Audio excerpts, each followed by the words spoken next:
ಮುಟ್ಟಿಸಿಕೊಂಡವರು ಎಂಬ ಪುಸ್ತಕ ಬಿಡುಗಡೆ ಕಾರ್ಯಕ್ರಮದಲ್ಲಿ ಮುಖ್ಯ ಅತಿಥಿಗಳಾಗಿ ಭಾಗವಹಿಸಿರ್ತಕ್ಕಂಥ ಮಾಜಿ ಸಚಿವರು ಆದಂಥ ಪಿ.ಜಿ.ಆರ್. ಸಿಂಧ್ಯ ಅವರ,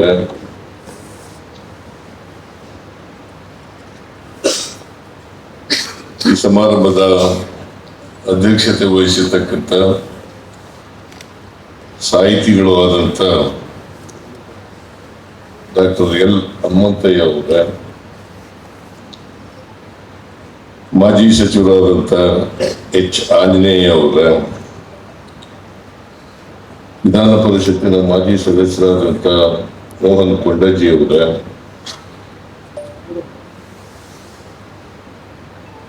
ಬರಹಗಾರರಾದಂಥ ಶ್ರೀಮತಿ ಸರಸ್ವತಿ ಅವರ, ಜಾನ್ವಿ ಅವರ, ಹೊನ್ನೆ ಜಾನ್ವಿ ಸರಸ್ವತಿ, ಈ ಸರಸ್ವತಿ ನಿಮ್ಮನ್ನ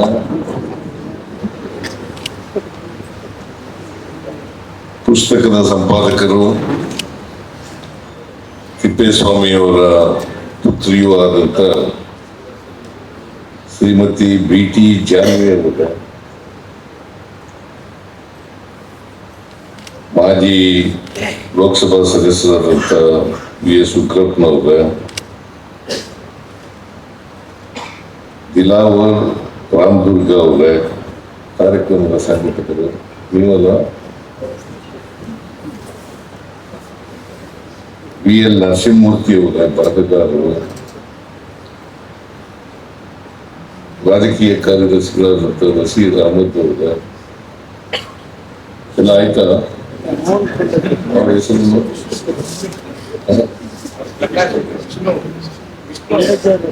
ಶ್ರೀ ವಿಷ್ಣು ಅವರ, ಇಲ್ಲಿ ಭಾಗವಹಿಸಿರ್ತಕ್ಕಂಥ ಎಲ್ಲ ಸೋದರ ಸೋದರಿಯರೇ,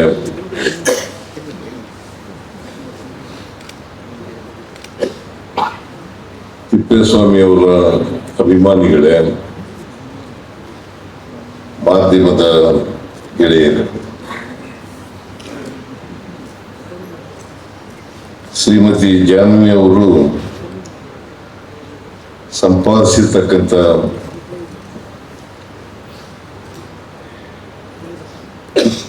ಮುಕ್ತಿಸಿಕೊಂಡವರು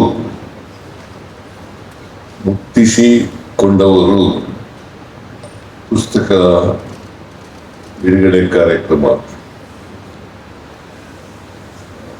ನನ್ನಿಂದ ಈ ಪುಸ್ತಕವನ್ನು ಬಿಡುಗಡೆ ಮಾಡಿಸ್ಬೇಕು ಅಂತ ಹೇಳಿ ಜಾನ್ವಿ ಅವರು ಮತ್ತು ಪಂಡಿತ್ ಮೋಹನ್ ಅವರು ತೀರ್ಮಾನ ಮಾಡಿದ್ದಾರೆ. ನಾನು ಅತ್ಯಂತ ಸಂತೋಷದಿಂದ ಈ ಪುಸ್ತಕವನ್ನು ಬಿಡುಗಡೆ ಮಾಡಿದ್ದೇನೆ.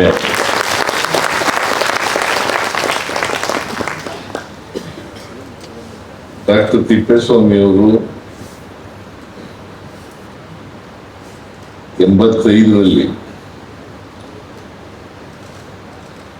ಶಾಸಕರಾಗಿದ್ರು. ನಾನು 85ರಲ್ಲಿ ಶಾಸಕನಾಗಿದ್ದೆ. 89ರವರೆಗೆ ಸುಮಾರು 5 ವರ್ಷಗಳ ಕಾಲ ಒಟ್ಟಿಗೆ ಇತ್ತು. ಸಿಂಧ್ಯಾ ಅವರು ಕೂಡ ಇತ್ತು.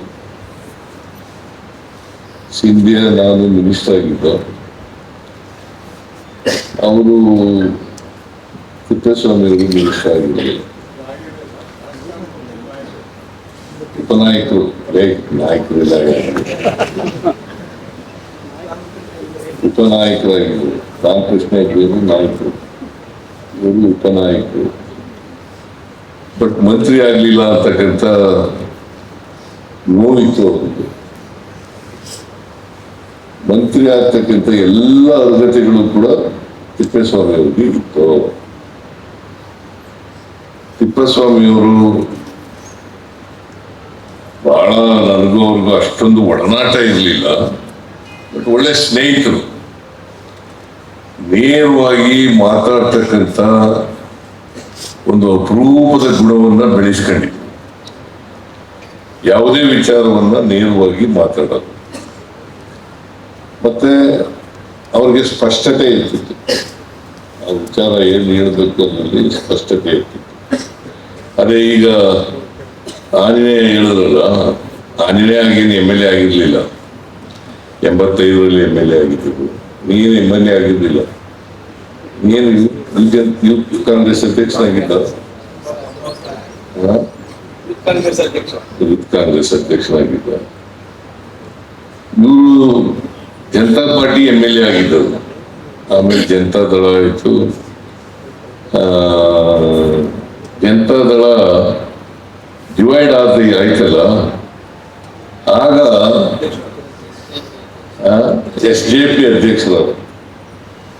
SJP ಅಧ್ಯಕ್ಷರಾದ್ರು. ಸಿಂಧ್ಯಾ ನಾನು ಬೇರೆ ಪಕ್ಷ, ಇವ್ರು ಬೇರೆ ಪಕ್ಷಕ್ಕೆ ಹೋದ್ರು. ಗೊತ್ತಿದೆಯಾ?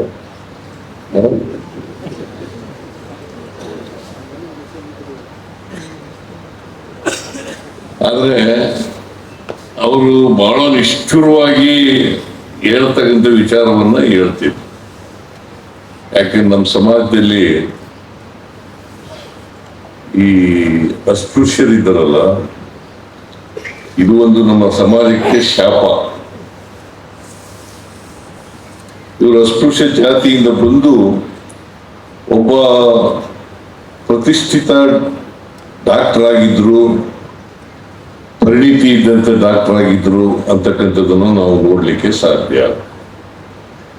ಅವರು ಯಾಕಂದ್ರೆ ದಲಿತ ಜಾತಿನಲ್ಲಿ ಹುಟ್ಟಿದಂಥವ್ರು ವಿದ್ಯಾವಂತರಾದ್ರೆ ಆ ದಾಸ್ಯದಿಂದ ಹೊರಗಡೆ ಬರ್ಲಿಕ್ಕೆ ಸಾಧ್ಯ. ಅಸ್ಪೃಶ್ಯತೆ ದಾಸ್ಯ ಇದೆಯಲ್ಲ, ಆ ದಾಸ್ಯದಿಂದ ಹೊರಗಡೆ ಬರ್ಲಿಕ್ಕೆ ಸಾಧ್ಯ. ಇದನ್ನೇ ಬಾಬಾ ಸಾಹೇಬ್ ಅಂಬೇಡ್ಕರ್ ಅವರು ಕೂಡ ಹೇಳ್ತಿದ್ರು, ತಿಪ್ಪೇಸ್ವಾಮಿ ಹೇಳ್ತಿದ್ರು. ಬಟ್ ಬಹಳ ತಿಪ್ಪೇಸ್ವಾಮಿ ಅವ್ರನ್ನ ಮೆಚ್ಚಬೇಕಾದಂತ ವಿಚಾರ ಏನಪ್ಪಾ ಅಂತಂದ್ರೆ, ಯಾವ ಜಾತಿನಲ್ಲಿ ಹುಟ್ಟಿದ್ರು ಅವರ ಅಭಿವೃದ್ಧಿಗೋಸ್ಕರವಾಗಿ ಕೆಲಸ ಮಾಡಿದ್ರು.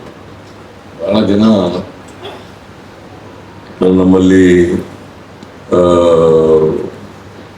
ದಲಿತ ವರ್ಗದಲ್ಲಿ ಇದ್ಕೊಂಡು ಸಂವಿಧಾನದ ಎಲ್ಲ ಸವಲತ್ತುಗಳನ್ನು ತಕೊಂಡು ಅನೇಕ ಜನ, ಅಂತ ಹೇಳಲ್ಲ ನಾವು, ಕೆಲವು ಜನ ಆ ಜನರ ಅಭಿವೃದ್ಧಿಗೋಸ್ಕರ ಕೆಲಸ ಮಾಡೋದು ಬಹಳ ಕಡಿಮೆ. ಆದ್ರೆ ತಿಪ್ಪೇಸ್ವಾಮಿ ಅವರು ಆಗಿರ್ಲಿಲ್ಲ. ಅವರ ಯಾವಾಗಲೂ ಕೂಡ ಅವ್ರ ಬಗ್ಗೆ ಚಿಂತನೆ ಮಾಡೋರು, ಅವರ ಅಭಿವೃದ್ಧಿ ಬಗ್ಗೆ ಚಿಂತನೆ ಮಾಡೋರು, ಅವ್ರಿಗೆ ಬೇಕಾದಂತ ಅನೇಕ ಕಾರ್ಯಕ್ರಮಗಳಲ್ಲಿ ತಮ್ಮನ್ನ ತೊಡಗಿಸ್ಕೊಳ್ತಕ್ಕಂಥ ಕೆಲಸವನ್ನ ಮಾಡ್ತಾರೆ. ಈಗ ಬಾಬಾ ಸಾಹೇಬ್ ಅಂಬೇಡ್ಕರ್ ಅವರು ಸ್ವಾರ್ಥಕ್ಕೋಸ್ಕರ ಅವರು ವಿದ್ಯೆ ಕಲಿಯಲಿಲ್ಲ, ಸ್ವಾರ್ಥ ಮಾಡಕ್ಕೋಸ್ಕರ ಕಲಿಯಲಿಲ್ಲ. ಅವರು ಉದ್ಯೋಗಕ್ಕೆ ಹೋಗಿದ್ರೆ ಆ ಕಾಲದಲ್ಲಿ ಯಾವುದೇ ಅತ್ಯಂತ ಉನ್ನತ ಹುದ್ದೆ ಸಿಕ್ಲಿಕ್ಕೆ ಸಾಧ್ಯ ಆಯ್ತು. ಆದರೆ ನಾನು ಹುಟ್ಟಿದಂತ ಜಾತಿ ಇದೆಯಲ್ಲ, ಆ ಜಾತಿ ನಾನು ಅನುಭವಿಸಿದಂತ ನೋವುಗಳನ್ನ, ಅವಮಾನಗಳನ್ನ ಅನುಭವಿಸಬಾರದು ಅಂತೇಳಿ ಅವರ ಹೋರಾಟ ಇದೆಯಲ್ಲ, ಆ ಹೋರಾಟ ಎಲ್ಲರೂ ಕೂಡ ಇಡೀ ದೇಶಕ್ಕೆ ಇವತ್ತು ಅಂಬೇಡ್ಕರ್ ನಾವು ಯಾಕೆ ನೆನ್ಕತೀವಿ ಅಂತಂದ್ರೆ ಈ ಕಾರಣಕ್ಕೋಸ್ಕರ ತಿಪ್ಪೇಸ್ವಾಮಿ ಕೂಡ ಅದೇ ದಾರಿನಲ್ಲಿ ನಡೀತಕ್ಕಂಥ ಪ್ರಯತ್ನವನ್ನ ಮಾಡಿದ್ರು. ನಾನು ಯಾವಾಗ ಸಿಕ್ಕಿದ್ರು ಕೂಡ ಸಾಮಾಜಿಕ ನ್ಯಾಯದ ಬಗ್ಗೆ ಮಾತಾಡೋದು. ಯಾವಾಗಲೂ ಒಂದು ಸಾರಿ ನಾನು ಮಂತ್ರಿ ಆಗಿದ್ದೆ, ಎನ್ವಿರಾನ್ಮೆಂಟ್ ಮಿನಿಸ್ಟರ್ ಆಗಿದ್ದೆ. ಆಮೇಲೆ ಮಧ್ಯದಲ್ಲಿ ಬಿಟ್ಬಿಟ್ಟೆ 2 ವರ್ಷ ಆದ್ಮೇಲೆ. ಆಮೇಲೆ ಮತ್ತೆ ಟ್ರಾನ್ಸ್ಪೋರ್ಟ್ ಮಿನಿಸ್ಟರ್ ಆದ್ರೆ, ಸಿಂಧಿಯಾ ಕಂಟಿನ್ಯೂಸ್ ಮಿನಿಸ್ಟರ್ ಆಗಿದ್ದ.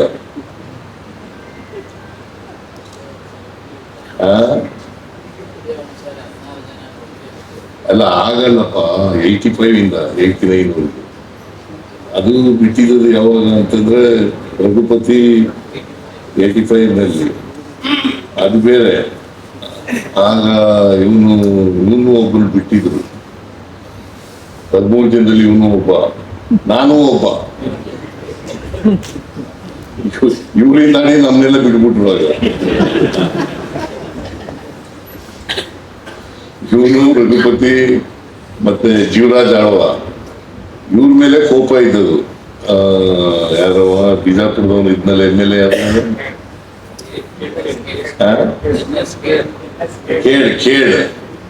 ಕೇಡು ಮತ್ತು ನಮ್ಮ ಚಿತ್ರದುರ್ಗದ MLA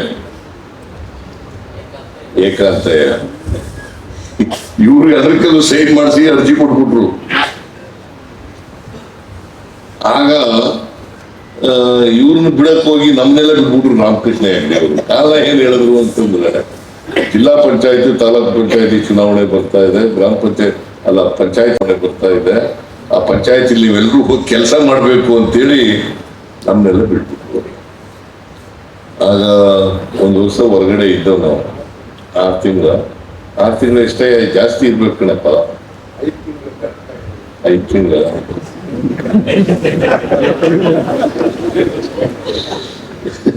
ಅದೇನೇ ಇರ್ಲಿ, ತಿಪ್ಪೇಸ್ವಾಮಿ ಅವರು ಕೂಡ ಪಾಪ ನಮ್ಮ ಜೊತೆನಲ್ಲಿ ಇದ್ರುವಾಗ ಅದರ ಇದನ್ನ ಅನುಭವ ಅವರು ಕೂಡ ಹಂಚ್ಕೊಂಡಿದ್ದಾರೆ ಇರ್ತಕ್ಕಂಥ ಮಾತುಗಳನ್ನ ಹೇಳಲಿಕ್ಕೆ ಒಂದೇನಪ್ಪ ಅಂತಂದ್ರೆ, ಎಲ್ರಿಗೂ ಶಿಕ್ಷಣ ಸಿಗ್ಬೇಕು, ಕಡ್ಡಾಯವಾದಂತ ಶಿಕ್ಷಣ ಸಿಗ್ಬೇಕು. ಈ ಕಡ್ಡಾಯವಾದಂತ ಶಿಕ್ಷಣ ಇದೆ, ಎಲ್ಲರೂ ವಿದ್ಯಾವಂತರಾಗ್ತಾರೆ. ಅದನ್ನೇ ಬಾಬಾ ಸಾಹೇಬ್ ಅಂಬೇಡ್ಕರ್ ಅವರು ಹೇಳ್ತಿದ್ದದ್ದು. ಯಾವಾಗ ಸ್ವಾತಂತ್ರ್ಯ ಬಂದಿದ್ದಕ್ಕೆ ಸಾರ್ಥಕ ಆಗ್ತದೆ ಅಂತಂದ್ರೆ, ಸಾರ್ಥಕ ಯಾವಾಗ ಆಗ್ತದೆ ಅಂತಂದ್ರೆ, ಎಲ್ಲರಿಗೂ ಸಾಮಾಜಿಕ ಆರ್ಥಿಕ ಶಕ್ತಿ ಬಂದಾಗ ಮಾತ್ರ ಸಾಧ್ಯ ಆಯ್ತದೆ. ಇಲ್ಲದ್ರೆ ಜಾತಿನೂ ಹೋಗಲ್ಲ, ವರ್ಗನೂ ಹೋಗಲ್ಲ. ಜಾತಿ ಹೋಗ್ಬೇಕಾದ್ರೆ, ವರ್ಗ ಹೋಗ್ಬೇಕಾದ್ರೆ ಆರ್ಥಿಕವಾಗಿ ಸಾಮಾಜಿಕವಾಗಿ ಶಕ್ತಿ ಬರ್ಬೇಕಂತ. ಅದು ಕ್ರಮೇಣ ಒಂದೇ ಸಾರಿ ಹೋಗೋದಿಲ್ಲ. ಯಾಕಂದ್ರೆ ನಮ್ಮ ಜಾತಿ ವ್ಯವಸ್ಥೆ ಇದೆಯಲ್ಲ, ನಿಂತು ನೀರು. ವರ್ಗಕ್ಕೆ ಚಲನೆ ಇದೆ, ಜಾತಿಗೆ ಚಲನೆ ಇಲ್ಲ. ಬಡವ ಶ್ರೀಮಂತ ಆಗಬಹುದು, ಶ್ರೀಮಂತ ಬಡವನೂ ಆಗ್ಬಿಡ್ಬೋದು. ಆದ್ರೆ ಯಾವ ಜಾತಿ ಹುಡ್ತೀವಿ ಆ ಜಾತಿನಲ್ಲೇ ಇರ್ಬೇಕು. ನಾವು ಇನ್ನೇನು ಬದಲಾವಣೆ ಆಗಕ್ಕಾಗಲ್ಲ. ಈಗ ಸೀದಾ ಮರಾಠ ಜಾತಿಯಲ್ಲಿ ಹುಟ್ಟಿದ್ರೆ ಮರಾಠಿಯಾಗಿಯೇ ಸಾಯ್ಬೇಕು. ನಾನು ಕುರುಬರ ಜಾತಿನಲ್ಲಿ ಹುಟ್ಟಿದ್ದೀನಿ, ಕುರುಬನಾಗೆ ಸಾಯ್ಬೇಕು. ಆಮೇಲೆ ಆ ಹಿಂದಿನ ಜಾತಿ ವ್ಯವಸ್ಥೆ ಇದೆಯಲ್ಲ, ಪ್ರತಿಭಾವಂತರನ್ನ ಜಾತಿಯಿಂದ ಅಳಿತಾ ಇದೆ. ಪ್ರತಿಭೆ ಇದೆಯಲ್ಲ, ಆ ಪ್ರತಿಭೆನ ಜಾತಿಯಿಂದ ಅಳಿತಾ ಇದೆ. ಅವ್ರ ವ್ಯಕ್ತಿತ್ವದಿಂದ ಆಗ್ಲಿ, ಅವರ ಸಾಧನೆಗಳಿಂದ ಆಗ್ಲಿ ಅಳಿತಿದ್ರು. ಸೊ ಇದು ತಿಪ್ಪೇಸ್ವಾಮಿ ಅವ್ರಿಗೂ ಕೂಡ ಅನ್ವಯ ಆಗ್ತಿತ್ತು ಅಂತಕ್ಕಂಥ ಮಾತುಗಳನ್ನ ಹೇಳಲಿಕ್ಕೆ ಬಯಸ್ತಾ ಇದ್ದೇನೆ. ನಾನು ಇಡೀ ಪುಸ್ತಕ ಓದ್ಲಿಕ್ಕೆ ಹೋಗಿಲ್ಲ, ಸ್ವಲ್ಪ ನೋಡಿದೆ ಅಷ್ಟೇ. ನೀವು ಸಂಪಾದನೆ ಮಾಡಿದ್ದೀರಿ. ಬಹಳ ಜನ ಅವರ ಶಿಷ್ಯಂದಿರು, ಡಾಕ್ಟರ್ಗಳು, ಅವ್ರ ಜೊತೆಲಿ ಇದ್ದವರು, ಅವ್ರ ಒಡನಾಡಿಗಳು ಅನೇಕ ಲೇಖನಗಳನ್ನ ಬರೆದಿದ್ದಾರೆ. ನಾವು ಒಂದ್ಸಾರಿ ಓದ್ತೀನಿ, ಎಲ್ಲ ಓದ್ಮೇಲೆ ನನ್ನ ಅಭಿಪ್ರಾಯವನ್ನ ವ್ಯಕ್ತ ಮಾಡ್ತಕ್ಕಂಥ ಕೆಲಸ. ಸ್ವಲ್ಪ ಓದ್ದೆ ಅಷ್ಟೇ. ನೀವು ಬರೆದಿದ್ದೀರಲ್ಲ ಆ ಲೇಖನ ಓದ್ದೆ ಸ್ವಲ್ಪ. ಅವ್ರ ಹುಟ್ಟು, ಬೆಳವಣಿಗೆ, ಅವ್ರ ವಿದ್ಯೆ, ಲಂಡನ್ಗೆ ಹೋಗಿದ್ದದು, ಲಂಡನ್ನಲ್ಲಿ ವಿದ್ಯಾಭ್ಯಾಸ ಮಾಡ್ಕೋಬೋದು, ಅದನ್ನಷ್ಟು ಓದ್ದೆ. ಆಮೇಲೆ ಪೂರ ಓದಕ್ಕಾಗಲಿಲ್ಲ, ಬೇರೆಯವ್ರದೆಲ್ಲ ಓದಕ್ಕಾಗಲಿಲ್ಲ. ಆಮೇಲೆ ಲಂಕೇಶ್ ಅವ್ರು ಬರ್ದಿದ್ರಲ್ಲ ಅದನ್ನು ಓದ್ದೆ. ಸೊ ಕೆಲವು ಇವ್ರ ಲೇಖನ, ಜಾಹ್ನವಿ ಲೇಖನ ಮತ್ತೆ ಲಂಕೇಶ್ ಅವರ ಲೇಖನ ಅವೆರಡು ಓದ್ದೆ. ಆಮೇಲೆ ಓದಕ್ಕಾಗಲಿಲ್ಲ. ಸೊ ಹಾಗಾಗಿ ಬಹಳ ಚಿಕ್ಕ ವಯಸ್ಸಿಗೆ ಸತ್ತೋದು, 67 ವರ್ಷ, 67, 23 ಅವರ ಹುಟ್ಟಿದ್ದು 90ಕ್ಕೆ ಅವ್ರು ಸತ್ತೋಗ್ಬಿಟ್ರು. 90ಕ್ಕೆ ಸತ್ತೋಗ್ಬಿಟ್ರು. ಅವರು ಬಹಳ ವರ್ಷ ಇರ್ಲಿಲ್ಲ. ಸೊ ಹಾಗಾಗಿ ಇನ್ನೂ ಬಹಳ ವರ್ಷ ಬದುಕಬೇಕಾಗಿತ್ತು ಅಂತಕ್ಕಂಥದ್ದು ನನ್ನ ಅಭಿಪ್ರಾಯ. ಯಾಕಂದ್ರೆ ನೇರವಾಗಿ ಅಭಿಪ್ರಾಯ ಹೇಳ್ತಕ್ಕಂಥವ್ರು, ಯಾವುದೇ ಮುಲಾಜಿಲ್ದೇನೆ ಹೇಳ್ತಕ್ಕಂಥವ್ರು. ಹಾಗಾಗಿ ಪಾಪ ಅವರು ಕಷ್ಟಕ್ಕೂ ಸಿಕ್ಕಾಕೊಂಡ್ರು. ಒಂದ್ಸಾರಿ ಕಷ್ಟಕ್ಕೂ ಸಿಕ್ಕಾಕೊಂಡ್ರು. ಒಂದ್ಸಾರಿ ಒಂದು ಪ್ರೈವೇಟ್ ಬಿಲ್ ಅನ್ನು ಮಂಡಿಸಿದ್ರು. ಏನ್ ಪ್ರೈವೇಟ್ ಬಿಲ್ ಮತ್ತೆ ಏನಂತ ಹೇಳಿ ಏನ್ ಮಾಡಿದ್ರು ಅಂತಂದ್ರೆ, ಕ್ರೀಮಿ ಲೇಯರ್ಗೆ ರಿಸರ್ವೇಶನ್ ಬೇಡ, ಕ್ರೀಮಿ ಲೇಯರ್ಗೆ ರಿಸರ್ವೇಶನ್ ಬೇಡ. ಆ? ಆ, ದಲಿತರಲ್ಲಿ ದಲಿತರಲ್ಲಿ ಸೊ ಅವ್ರ ಅಭಿಪ್ರಾಯ ಸರಿ, ಅವ್ರ ದೃಷ್ಟಿಕೋನ ಸರಿಯಾಗಿತ್ತು ಅಂತ ಅನ್ಸುತ್ತೆ ನನ್ನ ಪ್ರಕಾರ. ಆದ್ರೆ ಇನ್ನೂ ಸಾಮಾಜಿಕ ನ್ಯಾಯ ಎಲ್ರಿಗೂ ಸಿಕ್ಕದೇ ಇರೋದ್ರಿಂದ ಅದು ಅಗತ್ಯ ಇದೆ ಅಂತಕ್ಕಂಥ ಮಾತುಗಳನ್ನು ಹೇಳಲಿಕ್ಕೆ ಬಯಸ್ತೇನೆ. ಎಲ್ರಿಗೂ ಸಾಮಾಜಿಕ ನ್ಯಾಯ ಸಿಕ್ಕಿದ ಮೇಲೆ ಅದು ಅನ್ವಯ ಆಗ್ತಕ್ಕಂಥದ್ದು ಅತ್ಯಂತ ಅವಶ್ಯ. ಬಟ್ ಆಗ ಇನ್ನೂ ಸಾಮಾಜಿಕ ನ್ಯಾಯ ಸಿಕ್ಕಿರಲಿಲ್ಲ. ಸೊ ಈಗ ರಿಸರ್ವೇಶನ್ 24.1% ಇರಬೇಕು ಅಂತ ಇದೆ. ದಲಿತರು 24.1% ಇದೆ. ಅವ್ರ ಜನಸಂಖ್ಯೆಗೆ ಅನುಗುಣವಾಗಿ ರಿಸರ್ವೇಶನ್ ಇರಬೇಕು ಅಂತಂದ್ರೆ 24.1% ಇರಬೇಕು. ಅಷ್ಟು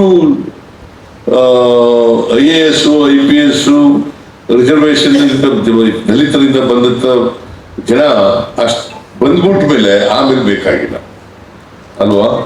ಏನಪ್ಪಾ ಮುಡುಬಿ ಕಲ್ಯಾಣ ನಡೆಸ್ತಾ ಇದೀಯ ನೀನು. ಸೊ ಅದು ಬಂದ್ಮೇಲೆ ಬೇಕಾಗಿಲ್ಲ. ಯಾಕಂದ್ರೆ ಸಮಾಜ ಬದಲಾವಣೆ ಆಗ್ಬೇಕು, ಪರಿವರ್ತನೆ ಆಗ್ಬೇಕು, ಎಲ್ರಿಗೂ ಸಮಾನ ಅವಕಾಶಗಳು ಸಿಗ್ಬೇಕು, ಮತ್ತೆ ಸಾಮಾಜಿಕ ನ್ಯಾಯ ಸಿಗ್ಬೇಕು, ಸಮಾನತೆ ಬರಬೇಕು, ಜಾತಿ ಹೋಗ್ಬೇಕು ಅಲ್ವಾ? ಜಾತಿ ಹೋಗದೇನೆ ಅದಕ್ಕೆ ಬಾಬಾ ಸಾಹೇಬ್ ಅಂಬೇಡ್ಕರ್ ಅವರು ಏನ್ ಹೇಳ್ತಿದ್ರು ಅಂತಂದ್ರೆ, ಎಲ್ಲಿವರೆಗೆ ಜಾತಿ ವ್ಯವಸ್ಥೆ ಇರ್ತದೆ ಅಲ್ಲಿವರೆಗೆ ಮೀಸಲಾತಿ ಇರಲೇಬೇಕು. ಜಾತಿ ವ್ಯವಸ್ಥೆ ಎಲ್ಲಿವರೆಗೆ ಇರ್ತದೆ ಅಲ್ಲಿವರೆಗೆ ಮೀಸಲಾತಿ ಇರಲೇಬೇಕು. ಸೊ ನಾನು ಹೆಚ್ಚು ಮಾತಾಡಕ್ ಹೋಗಲ್ಲ, ನನಗೆ ಇನ್ನೊಂದು ಕಾರ್ಯಕ್ರಮ ಇರೋದ್ರಿಂದ ನಾನು ಅದಕ್ಕೆ ಮಧ್ಯದಲ್ಲೇ ಮಾತಾಡಿ ಹೋಗ್ತೀನಿ ಅಂತ ಹೇಳಿದೆ ಇವ್ರಿಗೆ, ಹನುಮಂತಯ್ಯನವ್ರಿಗೆ. ಹಾಗಾಗಿ ನನಗೆ ಅವಕಾಶ ಮಾಡಿಕೊಟ್ಟಿದ್ದಾರೆ ಮಾತಾಡಲಿಕ್ಕೆ. ಯಾಕಂದ್ರೆ ಅವರೇ ಅಧ್ಯಕ್ಷರಲ್ಲ, ಅವ್ರು ಹೇಳೋದ ಕೇಳಬೇಕು.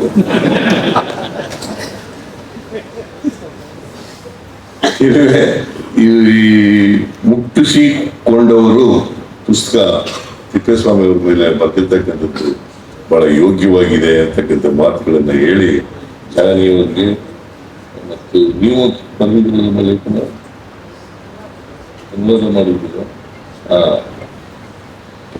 ಬಹಳ ಜನ ಬರೆದಿದ್ದಾರೆ, ನಿಮ್ಮ ತಂದೆಯವರು ಬರೆದಿದ್ದಾರೆ, ದುರ್ಗಪ್ಪ ಅವರು ಬರೆದಿದ್ದಾರೆ. ಸೊ ಅವರು ಬಹಳ ನೆಂಟರುಗಳ ಸಂಬಂಧಿಕರು. ಅದನ್ನು ಓದಿದೆ ನಾನು, ಸ್ವಲ್ಪ ಓದಿದೆ. ಗಂಗಪ್ಪನವ್ರು ಬರೆದಿರ್ತಕ್ಕಂಥ ಲೇಖನ ಸ್ವಲ್ಪ ಓದಿದೆ. ಯಾಕಂತಂದ್ರೆ ತಿಪ್ಪೇಸ್ವಾಮಿ ಅವರು ಮದುವೆ ಆದಾಗ 6 ತಿಂಗಳು ನಿಮ್ಮ ಮನೇಲಿ ನಿಮ್ಮ ತಂದೆಯವ್ರ ಮನೇಲಿ ಇದ್ರಂತೆ. ನೀವು ಇದ್ರ ಜೊತೆ ಇದ್ದಿದ್ರೆ ಗೊತ್ತಿಲ್ಲ.